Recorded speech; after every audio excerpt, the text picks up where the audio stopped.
بسم اللہ الرحمن الرحیم۔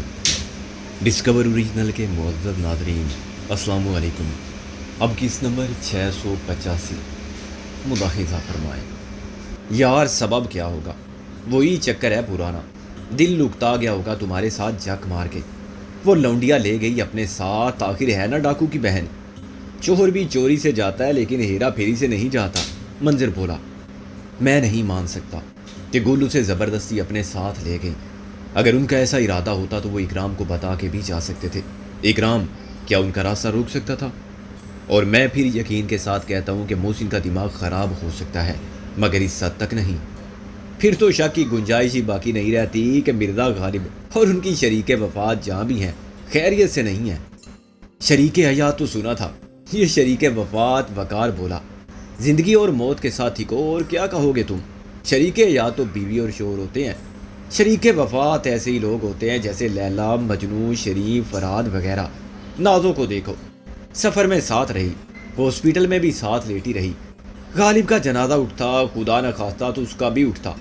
غالب اغوا ہوا تو اس نے بھی رضاکارانہ طور پر خود کو اغوا کے لیے پیش کر دیا ہوگا کہ تمہارے سنگ میں بھی چلوں گی، جیسے پتنگ پیچھے ڈور۔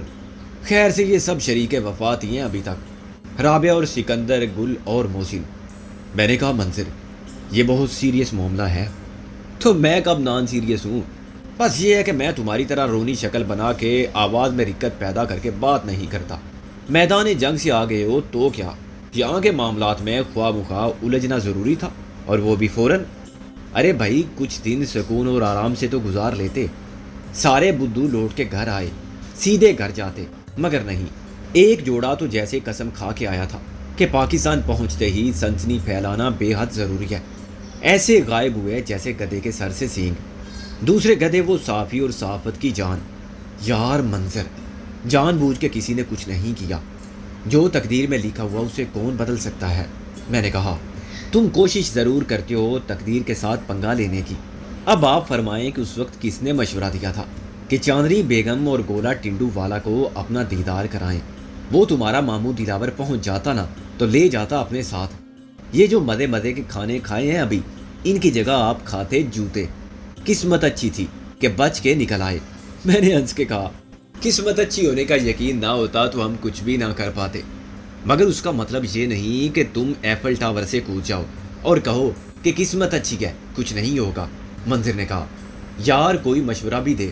چل ہم بے وقوف ہیں، پاگل اور عاقبت نہ اندیش ہے۔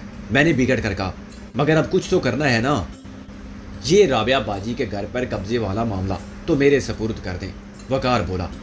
فائل میں لے جاتا ہوں اور کیس فائل کر دیتا ہوں۔ رابعہ کا وکالت نامہ ہے تمہارے پاس؟ میں نے کہا۔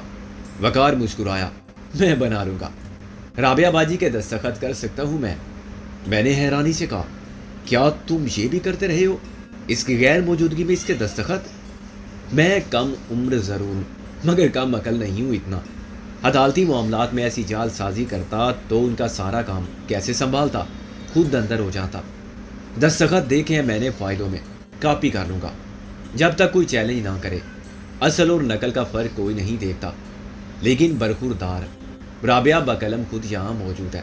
تم کون سا اسی وقت کیس فائل کرنے جا رہے ہو؟ آدھی رات کے وقت عدالت میں کون ملے گا؟ صبح آرام سے وکالت نامہ سائن کرا لینا۔ منظر نے کہا آپ سمجھے نہیں، میں بیک ڈیٹ میں وکالت نامے پر دستخط کروں گا، وقار یوسف بولا۔ 2 سال پرانی کسی فائل سے دیکھ کر تاریخ بھی پرانی ڈالوں گا۔ اس وقت تو وکالت نامے کا فارم بھی نہیں ہے میرے پاس۔ اس کے علاوہ میں نہیں چاہتا کہ رابعہ باجی کی یہاں موجودگی کا راز فاش ہو۔ میں کہہ سکتا ہوں کہ انہوں نے بہت پہلے مجھے وکالت نامہ دیا تھا، ان کا ارادہ کہیں جانے کا تھا۔ اب مجھے معلوم ہوا ہے کہ ان کے گھر کی زمین پر کسی نے ناجائز قبضہ کر کے مکان بنا لیا ہے۔ اگر تم سے پوچھا گیا کہ یہ فائل کہاں سے آئی تمہارے پاس جس میں ساری اصل دستاویزات ہیں، میں نے کہا۔ وقار یوسف مسکرایا، سکندر صاحب، عدالت میں بعض اوقات جھوٹ بھی بولنا پڑتا ہے، نظریہ ضرورت کے تحت۔ میں کوئی جھوٹ گڑھ دوں گا کہ گولا ٹنڈو والا خود آیا تھا، مجھ سے مشورہ کرنے اور جاتے وقت فائل بھول گیا، یا چاندنی آئی تھی؟ اسے ڈر تھا کہ گولا ٹنڈو والا نے اسے جو محل بنا کے دیا ہے اس کیس میں وہ پھنس جائے گی۔ اسے کیا کرنا چاہیے؟ اصل فائل کی چوری کا الزام تو مجھ پر کوئی نہیں لگا سکتا۔ شاباش برخوردار، ایسے ہی چلتے رہے تو بڑی ترقی کرو گے، یا پھر کسی دن تمہارا موکل باعزت طور پر بری ہوگا مگر وکیل بے عزت ہو کے اندر ہو جائے گا۔ منظر نے اس کے کندھے پر ہاتھ مارا۔ تو یہ کون سے شریف اور بااصول لوگ ہیں کہ ان کے ساتھ شرافت برتی جائے؟ وقار یوسف کندھا سہلا کے بولا۔ میرا خیال ہے کہ میں صبح نکل جاؤں نوشیرہ کی طرف اور کاجل کو بھی ساتھ لے جاؤں۔ میں نے کہا صرف کاجل کو؟ منظر نے پر تشویش لہجے میں کہا صرف کاجل کو؟ میں نے مسکرا کر کہا کلیم بھی ہوگا ساتھ؟ وہ تو بچہ ہے، منظر بولا، رابعہ ہرگز اجازت نہیں دے گی، اسے اعتماد ہے مجھ پر۔ میں نے کہا میں سمجھاؤں گا اسے کہ عورت کا گھر عورت ہی اجاڑتی ہے اور مرد کی ذات تو ہے ہی ناقابل اعتبار۔ میں نے کہا یار میری شادی کو ہو جاتے 15 سال اور میرے ہوتے 14 بچے تو شاید میں بھی سوچتا کہ بھاگ جاؤں، ابھی تو میں آؤں گا رابعہ کی خاطر۔ منظر نے آ بھری، سچ کہتا ہے تو بھائی، شادی سے پہلے آدمی کے جذبات کچھ اور ہی ہوتے ہیں۔ اب ہم جیسے سوچتے ہیں فرار ہونے کی، جن کے ساتھ کوئی تیاری نہیں ہوتی بھاگنے کے لیے، نہ کاجل نہ سرمے دانی۔ کاجل کو ساتھ لے جانے کا مقصد یہ بھی ہے کہ نوشیرہ سے آگے پشاور ہے۔ میں نے کہا علاقۂ غیر کے پولیٹیکل ایجنٹ سے پاس لے کر ہم کلیم کو اس کے عزیزوں کے حوالے کرنے چلے جائیں گے۔ رابعہ کا ساتھ جانا قطعی غیر ضروری ہے، وہ یہاں میری نمائندگی کر سکتی ہے۔ منظر کہہ کا مار کے انسا، بھوتنی کے آخر وہ ہے کیا چیز؟ پہلے تیری وکیل تھی، پھر محبوبہ ہو گئی، سیمی آفیشل منگیتر بن گئی، شریک سفر اور شریک وفات رہی اور ہوگی بالآخر شریک حیات۔ لیکن تیری نمائندگی کیا کرے گی وہ؟ یعنی چودھری صاحب آ گئے تو خود پیش ہو جائے گی کہ میرے وہ تو گئے ہیں کام سے، کنیز کی گوشمالی فرمائیے؟ یا پولیس آ گئی تجھے پکڑنے تو اپنی گردن پیش کرے گی کہ فی الحال اس میں پھندا فٹ کر دیں؟ میں نے ہنستے ہوئے کہا یار میرا مطلب تھا یہاں کے معاملات بھی تو ہیں نا، وہ اپنا آفس دیکھے، موقع ہے تو گھر جائے، اس کے خلاف کوئی کیس نہیں ہے، اسے کس کا ڈر؟ وہ وزیر خان ہاسپٹل جا سکتی ہے۔ کس حیثیت میں؟ اہلیہ ہوتی آپ کی قانونی طور پر، تب بھی یہ مشکل ہوتا کہ وہ ہاسپٹل کے معاملات میں دخل اندازی کرے یا اپنا حکم چلائے۔ نہ وہ ہیلتھ سیکرٹری ہے اور نہ وزیر صحت۔ میں نے کہا وہ اکرام شیخ سے رابطہ رکھے گی، انتظار کرے گی گل اور محسن کا، ممکن ہے کسی کا پیغام آ جائے میرے نام۔ باہر ایک گاڑی رکی تو منظر کے کان کھڑے ہوئے۔ کون آ گیا آدھی رات کو؟ خدا خیر کرے۔ میں نے کہا تیرا کوئی ملاقاتی ہوگا، سب جانتے ہیں کہ میں 10 بجے کے بعد نہیں ملتا، یہ تیرا ملاقاتی ہوگا۔ میرا؟ کون ملنے آ سکتا ہے مجھ سے؟ ابے جب فون آ سکتا ہے تو ملک الموت خود کیوں نہیں آ سکتا؟ کیا پتا آج کل وہ بھی گاڑی لے کر پھرتا ہو۔ فاصلے بہت ہو گئے ہیں نا، منظر بولا۔ اچانک وقار یوسف بولا، سکندر صاحب یہ کہیں وہ نہ ہو گولا ٹنڈو والا، فائل لینے آیا ہو کسی کے ساتھ؟ میں ایک دم اٹھا، بالکل ٹھیک سوچا تم نے، اب تم دیکھو باہر جا کے، اور بہتر ہے کہ اپنی بیوی کے ساتھ نکل جاؤ، جاتے ہوئے فائل بھی چھپا کے لے جاؤ۔ منظر نے کہا یار ڈرنے کی کون سی بات ہے، کون مائی کا لال سیدھا اندر آ سکتا ہے؟ ایمان سے گولی مار دوں گا خود اپنے ہاتھ سے اور تھانے فون کر دوں گا کہ لاش لے جائیں۔ یہ کسی ایرے غیرے کا گھر نہیں ہے پیارے، چوکی دار کسی کو نہیں آنے دے گا۔ نہیں، میرا نکل جانا ہی بہتر ہے، ویسے ہی وقت کافی ہو گیا ہے۔ وقار اٹھا اور اپنی بیوی کو آواز دینے لگا، انجم فوراً چلو۔ اجی ایسی کیا آفت آ گئی اچانک؟ انجم نے اندر سے کہا، بے وقوف جلدی کرو، آ جاؤ، نہیں تو میں اٹھانے آ رہا ہوں، باقی باتیں پھر کبھی کر لینا۔ وقار نے بیچ دروازے میں جا کر کہا۔ رابعہ اور منظر کی بیوی نے بھی واجبی سا احتجاج کیا، مگر وقار یوسف نے انہیں اشارے سے کچھ سمجھا دیا، جو خود انہوں نے وقار یوسف کے لہجے سے کچھ اندازہ کر لیا کہ انجم فوراً اٹھ کھڑی ہوئی اور وقار اسے تقریباً گھسیٹ کر اپنے ساتھ لے گیا۔ باہر منظر سے آدھی رات کے وقت ملاقات کے لیے آنے والے اور چوکیدار کے درمیان بحث چل رہی تھی، مگر آوازوں سے کچھ پتہ نہیں چلتا تھا کہ معاملہ کیا ہے۔ منظر کے سارے بچے سو چکے تھے اور گھر میں خاموشی طاری تھی، لیکن سارے دروازے اور کھڑکیاں بند ہونے کی وجہ سے باہر کی بات اندر صاف سنائی نہیں دیتی تھی۔ کون الو کا پٹھا ہے آخر؟ کیوں لڑ رہا ہے چوکیدار سے؟ منظر نے اپنی پریشانی کو چھپانے کی ناکام کوشش کی۔ وہ ہے خر دماغ آدمی، گولی مار دے گا اگر کسی نے زبردستی کی۔ میں نے کہا تو خود کیوں نہیں دیکھتا باہر جا کے؟ خوب، چوکیدار نے کہا ہوگا کہ میں سو رہا ہوں اور میں اٹھ کے چلا جاؤں۔ خیر میں کھڑکی کھول کے دیکھتا ہوں۔ کھڑکی کا ایک پٹ کھولتے ہی چوکیدار کی آواز کے ساتھ وقار یوسف کی آواز آئی، دیکھیے آپ اس غریب چوکیدار کو لاوارث سمجھ کے ڈرانے دمکانے کی کوشش مت کریں۔ وقار یوسف نے برہمی سے کہا، آپ جو بھی ہیں یہ سمجھ لیں کہ اس وقت ہائی کورٹ کے ایک بہت سینئر وکیل کے گھر پر کھڑے ہیں، آپ فوراً تشریف لے جائیں یہاں سے جناب۔ آپ جناب کے بچے، تو کون ہے؟ کسی نے غرا کر کہا، میں بھی وکیل ہوں، زبان سنبھال کے بات کرو مجھ سے، میرا ایک فون کافی ہوگا پولیس کو بلانے کے لیے، جیل میں سڑ جاؤ گے، نکل جائے گی ساری بدماشی۔ وقار بھی پھر گیا۔ انجم نے خوف زدہ ہو کے اسے کھینچا، اجی چھوڑیں، آپ مت جھگڑا کریں، چوکیدار خود نمٹ لے گا ان سے۔ وقار یوسف جوان آدمی تھا اور اس بدماشی کے غرور والے رویے پر مشتعل ہو گیا تھا۔ انجم نے بڑی عقل مندی سے کام لیا اور بروقت مداخلت کر کے اس کی آتش اشتعال کی عقل اور مسلط کے تقاضوں سے اسے سنبھالنے کی کوشش کی۔ بات صرف ایک لمحے کی ہوتی ہے، جب آدمی کسی کو مار دیتا ہے یا خود مر جاتا ہے۔ انجم اس لمحے کی راہ میں خائل ہو گئی تھی اور شاید اس کے سامنے آنے سے ہی وقار کو احساس ہو گیا تھا کہ جذبات کی رو میں بہہ کے وہ اپنے مقصد کو بھول رہا تھا۔ اس کا فائل کے ساتھ یہاں سے نکلنا ضروری تھا، لیکن اس فائل سے کہیں زیادہ اہم اس عورت کا سہاگ تھا جس کے ساتھ اس نے تمام عمر کا پیمانے رفاقت کیا تھا، اور اسے یہ حق بہرحال حاصل نہیں تھا کہ وہ آغاز سفر ہی میں انجام کی پرواہ کیے بغیر اکیلا کسی رائے پر خطر کی جانب قدم بڑھائے۔ وہ اپنی کار میں بیٹھا اور زوم سے باہر نکل گیا۔ یہ معلوم نہیں کون ہے، منظر نے آگ بگولا ہو کر ایک بھاری برکم گالی دی، میں دیکھتا ہوں۔ میں نے باہر جھانک کے دیکھا، 1 منٹ، یہ گاڑی تو اسی کی ہے، چاندنی کی، مگر آواز گولا ٹنڈو والا صاحب کی نہیں ہے۔ پھر غور سے دیکھ، کہیں وہ پیچھے تو نہیں بیٹھا ہے؟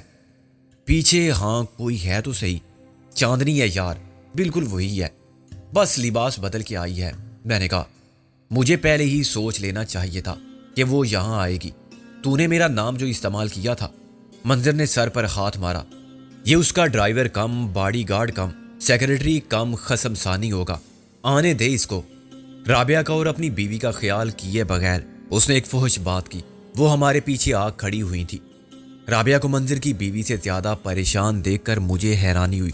آپ ٹھہریں جی، میں دیکھتی ہوں اسے۔ منظر کی بیوی نے آستین چڑھا کر کہا، طبیعت صاف کر دوں گی، بھول جائے گا ساری بدماشی۔ تم کچھ مت کرو خدا کے لیے، یا کرنا ہی ہے تو پولیس کو فون کر کے ان سے باتیں کرو، جتنی چاہے سناؤ انہیں۔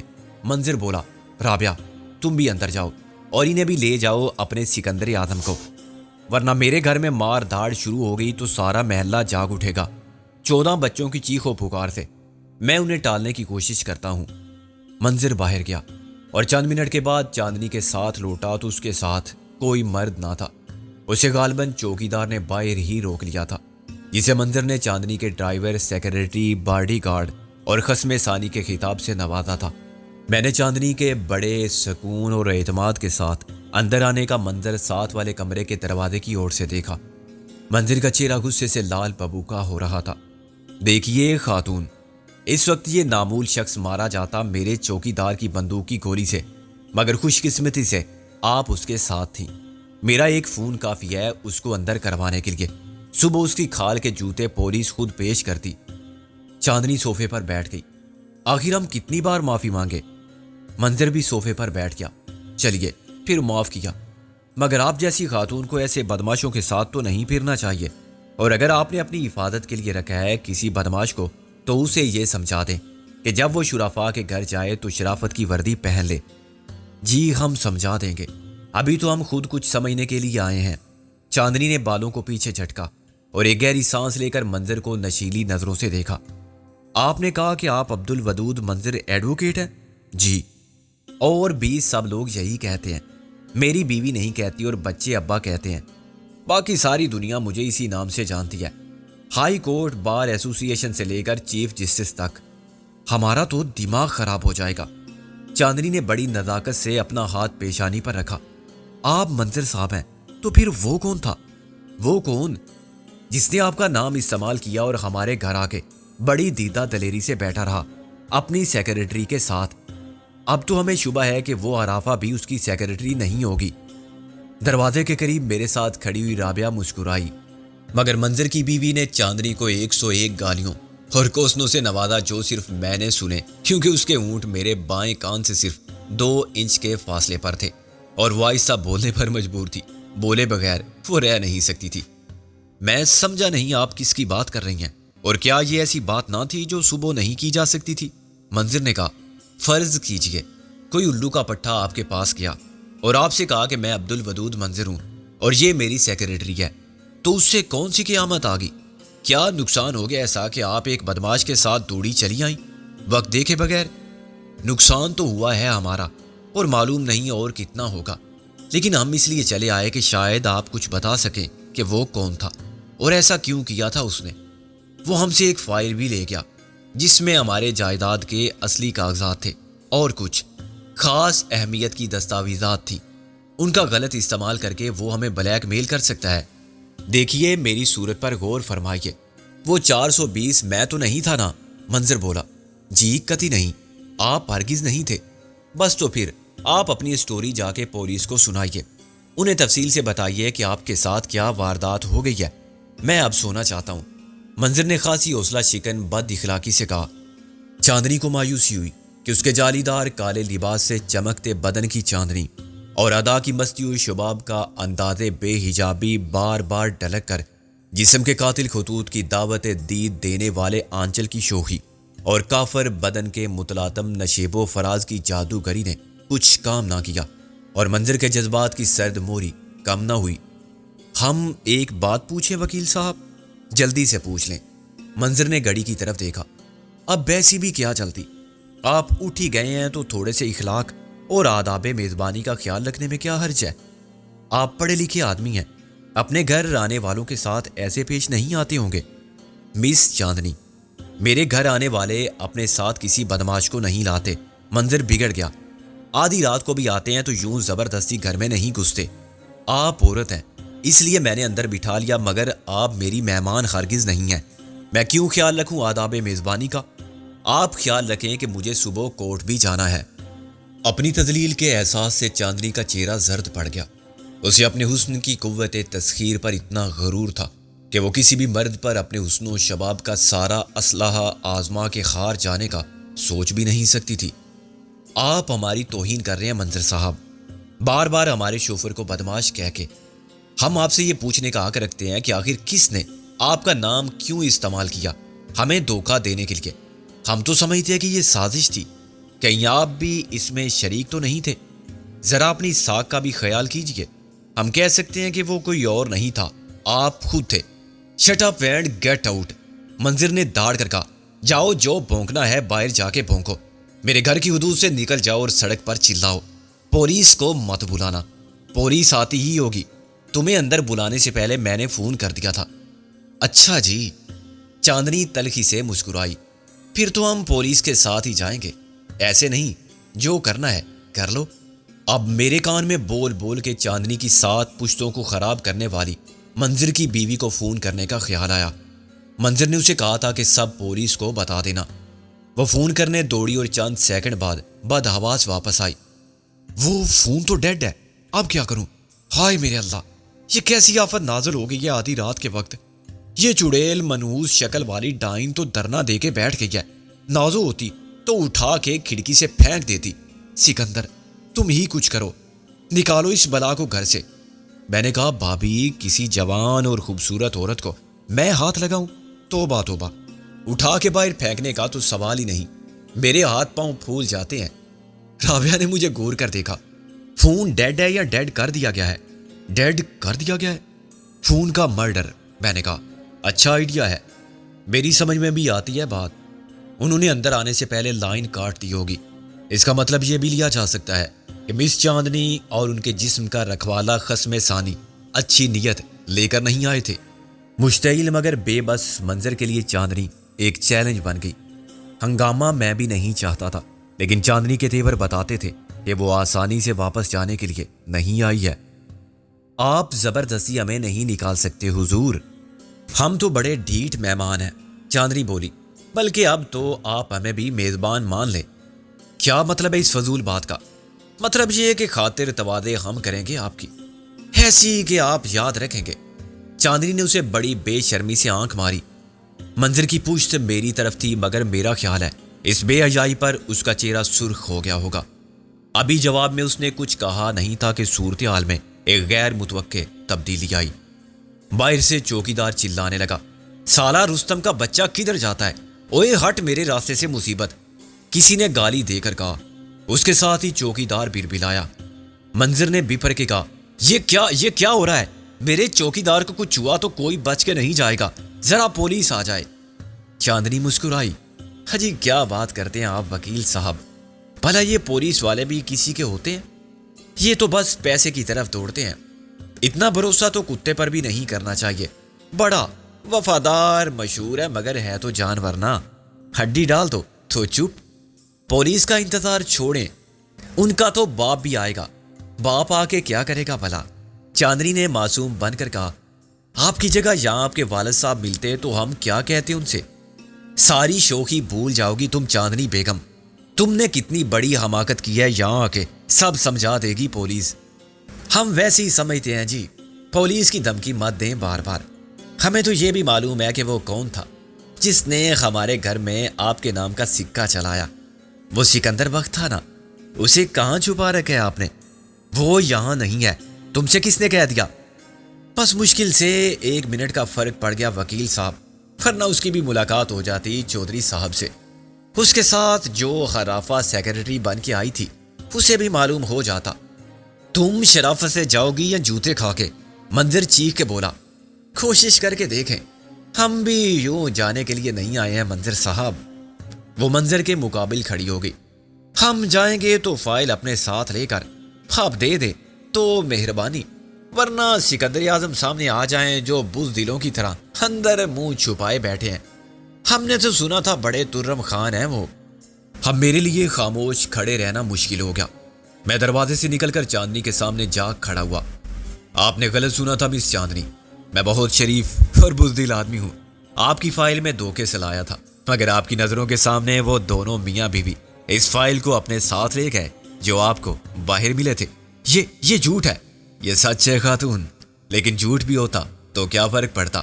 مجھے بتاؤ کہ اس فائل کی یہ اہمیت کیا ہے؟ اس میں چند کاغذات کے ٹکڑے ہیں نا، اور وہ بھی جعلی۔